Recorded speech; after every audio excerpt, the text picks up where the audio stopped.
పశ్చిమ గోదావరి జిల్లా పెంకిళ్లపాడు టిట్కో సముదాయంలో విషాదం చోటు చేసుకుంది. సి బ్లాక్ 65 నంబర్ గల 4వ అంతస్తుపై నుంచి ఓ మహిళ క్రిందకు పడి మృతి చెందారు. తాడి రాధ తన భర్త నుండి విడిపోయి తాడి సుధాకర్ అనే వ్యక్తితో 7 సంవత్సరాలుగా సహజీవనం చేస్తుంది. అయితే ఇవాళ ఇరువురి మధ్య గొడవ జరగడంతో ఆమెను సుధాకర్ పైనుండి తోసివేసినట్లు పలువురు తెలిపారు. దీనిపై పోలీసులు కేసు నమోదు చేసి దర్యాప్తు చేపట్టారు. చనిపోయిన ఆవిడ వచ్చి నాకు అక్క అవుతుందండి. అది ఏం జరిగింది తెలియదు. పిల్లలు వచ్చి ఇంటికి వచ్చి డోర్ కొట్టారండి. సరే కదా ఏమైందని వచ్చి చూస్తే వచ్చేటప్పటికి ఆవిడ చనిపోయి ఉందండి. ఏం జరిగిందని పిల్లల్ని అడిగితే మా నాన్న ఇలాగ పైనుంచి గెంటేశాడు, గొడవ అయింది, పైనుంచి గెంటేశాడు, తాడి సుధాకర్ అన్న వ్యక్తి పైనుంచి గెంటేశాడు. గెంటిన తర్వాత అంబులెన్స్ ఫోన్ చేస్తానని చెప్పి ఫరారైపోయాడు. చనిపోయిన ఆవిడ వచ్చి నాకు అక్క అవుతుందండి. అది ఏం జరిగింది తెలియదు. పిల్లలు వచ్చి ఇంటికి వచ్చి డోర్ కొట్టారండి. సరే కదా ఏమైందని వచ్చి చూస్తే వచ్చేటప్పటికి ఆవిడ చనిపోయి ఉందండి.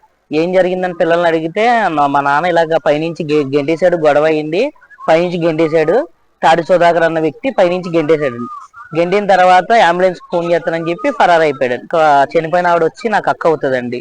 అది ఏం జరిగింది తెలియదు. పిల్లలు వచ్చి ఇంటికి వచ్చి డోర్ కొట్టారండి. సరే కదా ఏమైందని వచ్చి చూస్తే వచ్చేటప్పటికి ఆవిడ చనిపోయి ఉందండి. ఏం జరిగిందని పిల్లల్ని అడిగితే మా నాన్న ఇలాగ పైనుంచి గెంటేశాడు, గొడవ అయింది, పైనుంచి గెంటేశాడు, తాడి సుధాకర్ అన్న వ్యక్తి పైనుంచి గెంటేశాడు. గెంటిన తర్వాత అంబులెన్స్ ఫోన్ చేస్తానని చెప్పి ఫరారైపోయాడు. చనిపోయిన ఆవిడ వచ్చి నాకు అక్క అవుతుందండి.